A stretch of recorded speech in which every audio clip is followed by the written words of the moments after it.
নমস্কাৰ বন্ধুসকল, মই হিৰেন। আজি আপোনালোকক এই ভিডিঅ'টোৰ জৰিয়তে এই 2024 বৰ্ষৰ ছেপ্টেম্বৰ মাহটোত মকৰ ৰাশি ব্যক্তিসকলে কেনেদৰে ফলাফল লাভ কৰিব তাৰে সম্পূৰ্ণ বিৱৰণ আপোনালোকক এই ভিডিঅ'টোৰ জৰিয়তে আগবঢ়াইছোঁ। প্ৰথমে মোৰ চেনেলটো আপোনালোকে ছাবস্ক্ৰাইব কৰি ল'ব, যাতে মোৰ পিছৰ ভিডিঅ'বিলাক আপোনালোকে সহজে লাভ কৰিব পাৰে। লগতে মোৰ ভিডিঅ' যদি ভাল লাগে তেন্তে লাইক আৰু শ্বেয়াৰ কৰিব, কমেণ্ট কৰি আপোনালোকৰ মনৰ ভাৱ প্ৰকাশ কৰিব। এতিয়া মূল বিষয়লৈ। মকৰ ৰাশি ব্যক্তিসকলে এই ছেপ্টেম্বৰ মাহটোত লাভ কৰিবলগীয়া ফলাফলৰ বৰ্ণন এনেধৰণৰ। আপোনালোকে আপোনালোকৰ পাৰিবাৰিক জীৱনৰ ক্ষেত্ৰত এনেধৰণৰ ফলাফল লাভ কৰিব। এই মাহত আপুনি আপোনাৰ আচৰণত প্ৰডিউচ হ'ব লাগিব আৰু আনৰ প্ৰতি কোমল স্বভাৱ থাকিব লাগিব। আপোনাৰ আক্ৰমণাত্মক স্বভাৱটোৱে আপোনাৰ বাবে সমস্যাৰ সৃষ্টি কৰিব পাৰে। সেয়েহে প্ৰতিদিনে আধা ঘণ্টা প্ৰাণায়াম কৰাৰ অভ্যাস কৰক। আপোনাৰ পৰিয়ালত মতানৈক্যৰ সম্ভাৱনা অত্যন্ত প্ৰবল দেখা গৈছে, তথাপিও সেয়া আপোনাৰ সংগীয়ে সমাধান কৰিব পাৰিব। সৰু ভাই বা ভনীয়েকে হয়তো ঘৰৰ বাহিৰলৈ ওলাই যাবলগীয়া হ'ব পাৰে আৰু ইয়াৰ বাবে তেওঁলোকে আপোনাৰ পৰা সহায় আশা কৰিব। এনে পৰিস্থিতিত তেওঁলোকৰ কথা বুজিব আৰু যিমান পাৰে সহায় কৰিব। ব্যৱসায় আৰু চাকৰিৰ ক্ষেত্ৰত এনেধৰণৰ। এই মাহত ব্যৱসায়ৰ ক্ষেত্ৰত কোনো ডাঙৰ চুক্তি কৰাটো পৰিহাৰ কৰক, কাৰণ মংগল গ্ৰহ আপোনাৰ ওপৰত গধুৰ হৈ আছে।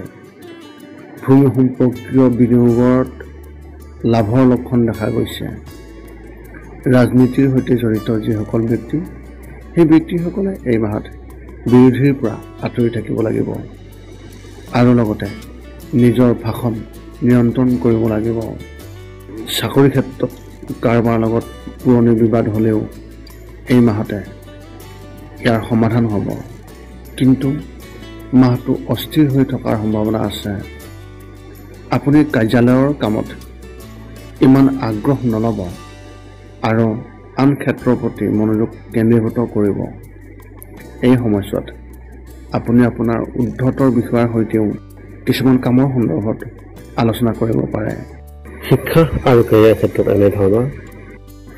যদি আপুনি বৰ্তমান স্কুলত পঢ়ি আছে তেন্তে এই মাহত বন্ধুৰ লগত কাজিয়া হোৱাৰ সম্ভাৱনা আছে, যাৰ ফলত আপোনাৰ পঢ়া শুনাটো বিশেষভাৱে প্ৰভাৱ পৰিব পাৰে। এনে পৰিস্থিতিত কোনো ধৰণৰ বিতৰ্কত সোমাই পৰাৰ পৰা আপুনি বিৰত থাকক। স্নাতকোত্তৰত অধ্যয়ন কৰা ছাত্ৰ ছাত্ৰীসকলে নিজৰ বাবে নতুন যাত্ৰা প্ৰতিষ্ঠা কৰিব আৰু স্নাতক ডিগ্ৰীধাৰী যিসকল ছাত্ৰ ছাত্ৰী, সেই ছাত্ৰ ছাত্ৰীসকলে এই মাহত অধ্যয়নৰ প্ৰতি আগ্ৰহ কম হ'ব। যদি আপুনি ডিজিটেল মাধ্যমত পঢ়ি আছে তেন্তে ক'ৰবাৰ পৰাও কাম কৰাৰ সুযোগ পাব পাৰে। চৰকাৰী পৰীক্ষাৰ বাবে প্ৰস্তুতি চলাই থকা যিসকল ছাত্ৰ ছাত্ৰী, তেওঁলোকৰ বাবে নতুন কাম বিচাৰি পাব আৰু তাতো সফলতা লাভ কৰিব। প্ৰেমৰ ক্ষেত্ৰত এনেধৰণৰ।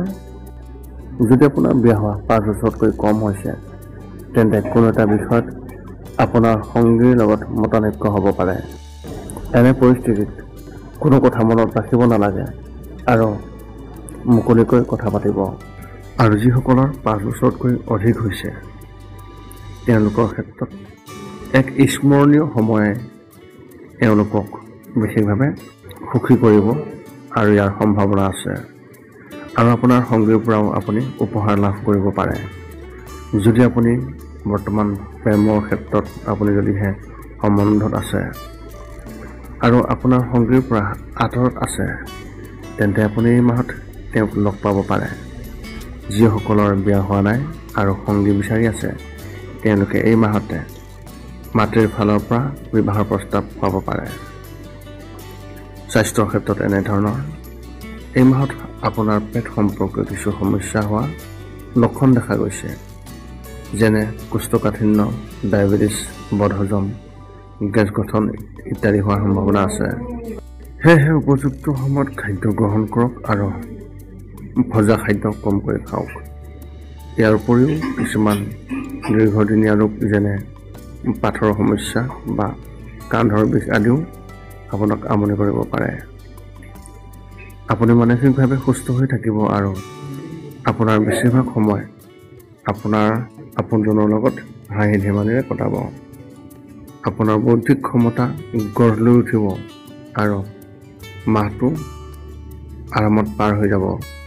আপোনাৰ এই মাহত শুভ সংখ্যা হিচাপে 1 আৰু শুভ ৰং হিচাপে আপুনি এই মাহত বাদামী ৰং ব্যৱহাৰ কৰিব পাৰে।